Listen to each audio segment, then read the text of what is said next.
Michelle here, Thrifting 101. Welcome back to my channel, and if you're new, welcome to my channel. Glad you're stopping in. I have a video haul for you tonight right before I go off to see my family in Norfolk. Hope you enjoy.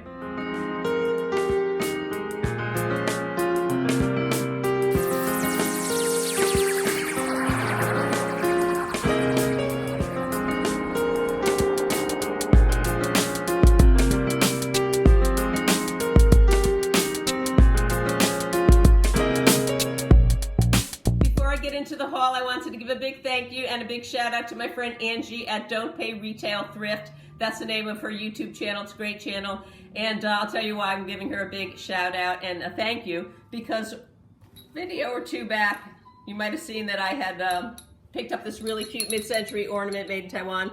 It is Edward, and Edward just happened to be in the Victoria box, and I kind of talked about, I wonder where Edward is. Well, it's funny because Angie had sent me a message saying she had found the set almost, I think even maybe the same day I found mine, but she did one up me and she found both of them. And she knew how much I love them, so she sent them to me on this great, with a great letter on great Christmas paper. So now I have the set, I have Victoria, and I have Edward, and I will be passing Edward along to somebody else.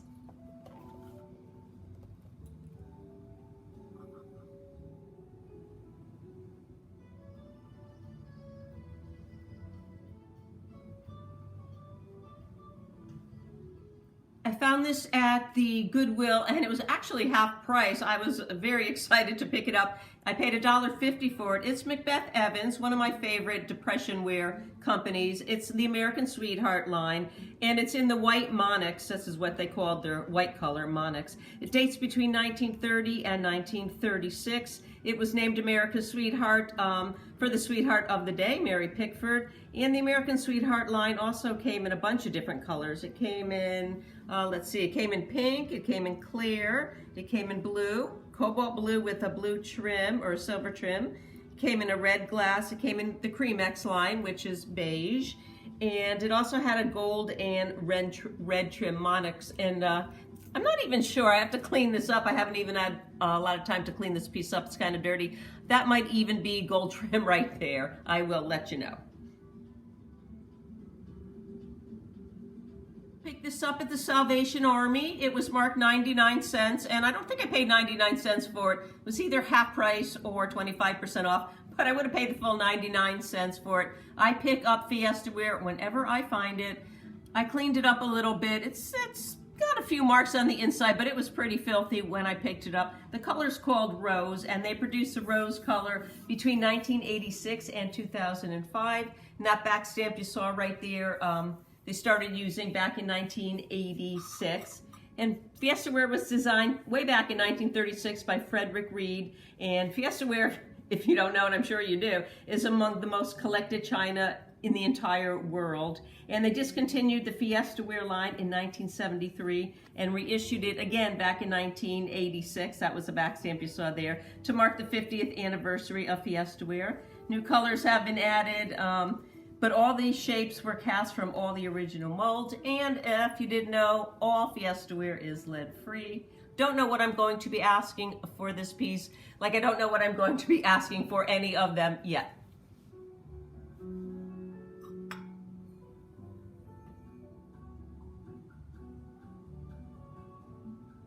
The back stamp you're looking at right there is by the Rakuzo company. And if you look closely, you'll see that it is a Japanese gate of honor, or an archway. And there are two numbers underneath that archway that stand for 6 and 3. I don't know what 6 and 3 stand for, but I do know that is what the numbers are, 6 and 3. And the set I'm going to show you dates between the 1920s and the 1940s. I'm walking around the Salvation Army, and I went over to one of the side shelves, and there was another woman there, and I saw all this magnificent Moriage dragonware. And so I started talking to her. She was picking up a few pieces, and I asked her if she was going to take all of it, and she asked me if I was interested in it, and I said yes. And she said, well, why don't we just split it up, which I thought was extremely nice of her. So that's what we did. We stayed there and we chatted, and we split up all the dragonware they had. This is what this is called, Moriage dragonware. I already told you the company dates between 1920s and 1940s. I got a total of 15 pieces. I think I paid about $11.35 for them. I got these gorgeous pierced handled plates. I would imagine that they're like cookie plates maybe. I haven't seen them anywhere, but I know they're called pierced handle. And there's 6 lovely plates there. These are kind of heavy actually. I found 3 saucers with the cups, perfect condition. You can see the colors are gorgeous. This Demitasse cup right here. And I picked up the creamer. They did have the sugar, but it didn't have a lid, so I didn't pick that up.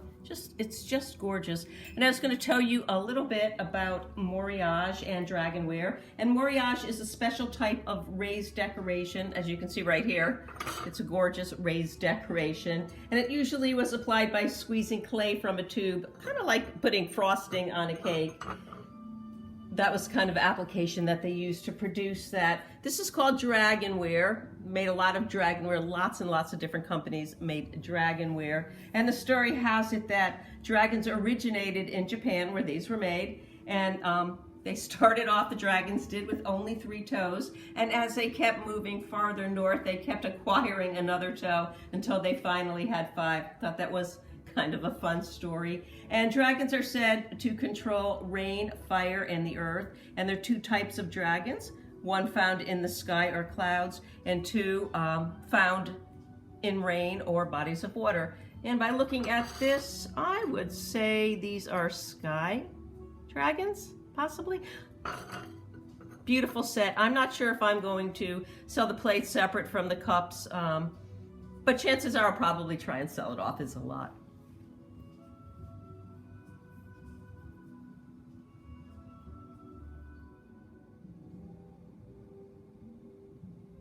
If you remember, I might have been last video or the video before it, I'm not quite sure, but I found this one plate, and I even said, I just found this one plate, and it's Harkerware with the Pat or Pat Sir Pat rope edge on here. Well, I went back to Salvation Army and I found 1 bowl. I think I paid 35 cents for the bowl. Now I have a plate and a bowl, so I might just hang on to it for a little bit and go back. Maybe I'll find a smaller plate next time I go.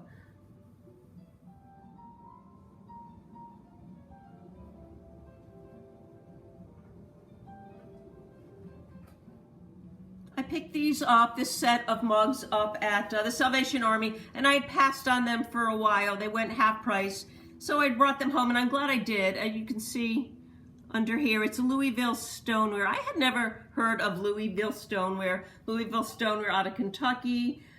These are anniversary mugs right here, made for the church. So I can date these right here to 1982. And I did a little research on Louisville stoneware, and I found out that they're one of the oldest stoneware manufacturers in the United States, that they were founded as Louisville Pottery way back in 1815. And they specialize in Kentucky Derby and Christmas themed stoneware. I also found out they do a lot of Noah's Ark themed, primrose theme, and pear themed. So quite a different variety of themes, as well as personalized pottery, which this must have been. They're in wonderful condition. You can see they celebrate the church here. That must be the church. And right here it says 1982, and it says SP Co. I don't know, SP Company. I'm not really quite sure what that means. They're still in business, and they also make bird baths and bird feeders. I paid $2 for the set. I have absolutely no idea what those numbers and letters stand for on the bottom of this piece.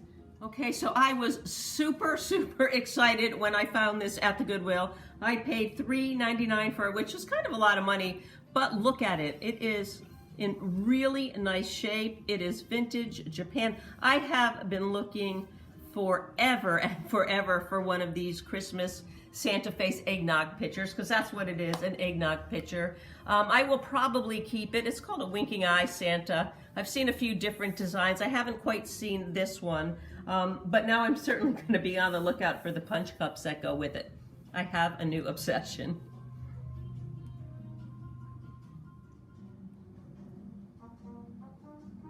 I picked these up. These were half price. It was red at the Goodwill. $9.99, half price I paid for them. And I knew right away that I had to have them for $5. They're Princess House, and the pattern is called Pavilion. They produced them between 2004 and 2014, so they're fairly new. These are oval snack trays, and I do know what I'm going to ask for these. I'm going to ask $20 for the set of 12.5-inch oval snack trays.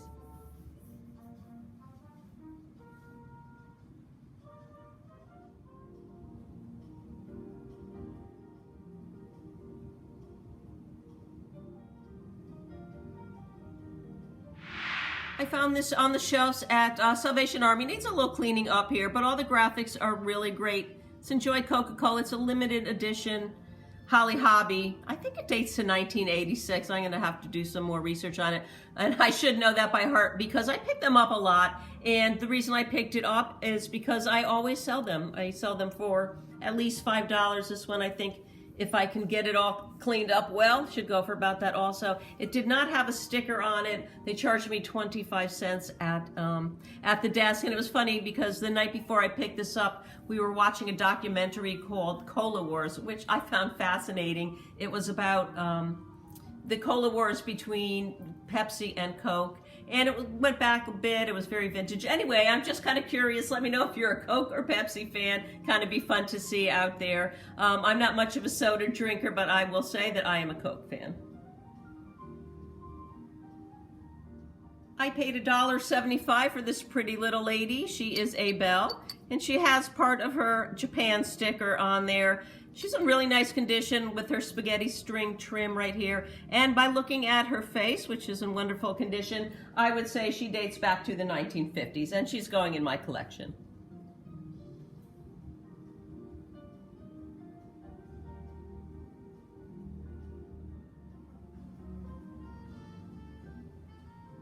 Picked this up for 75 cents at the Salvation Army.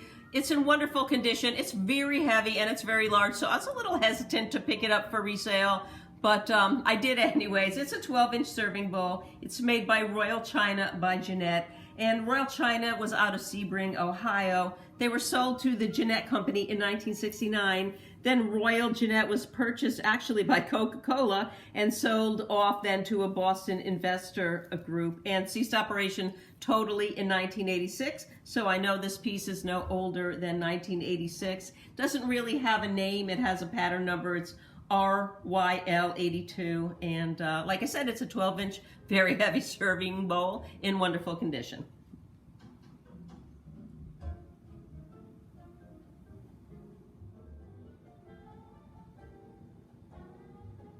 Found this at the Goodwill. It's glass bake, Jeanette glass bake, so it's the newer glass bake, probably late 70s into the 80s.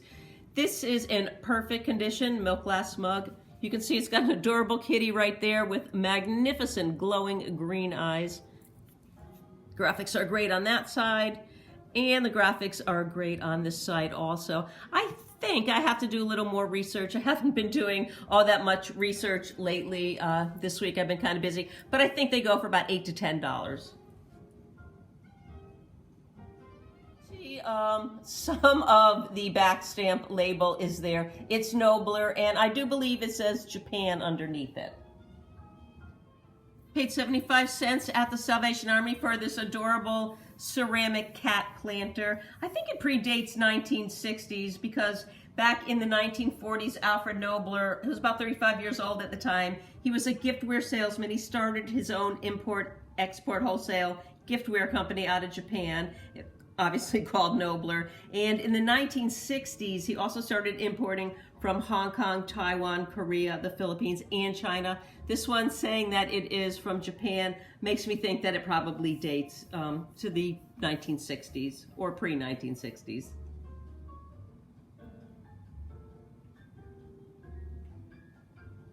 I hope you enjoyed my video, and you probably noticed that I didn't get a lot of sale prices out there to you. That's because I've been so busy this week getting ready to go see my grandbabies in Virginia that I haven't had time to do a lot of research. Some of the things I knew off the top of my head. The other things I'm going to let you know when I get back. I will be shutting down my eBay store the time I'm gone. I'll reopen it back September 1st. You can still go and look and see what you want. If you see anything you like here, I'm still always available for emails. Thanks again for watching. Don't forget to like, share, subscribe, and most importantly, leave me a comment. See you soon. Bye. Don't Pay Retail Thrift. That's the name of your YouTube channel.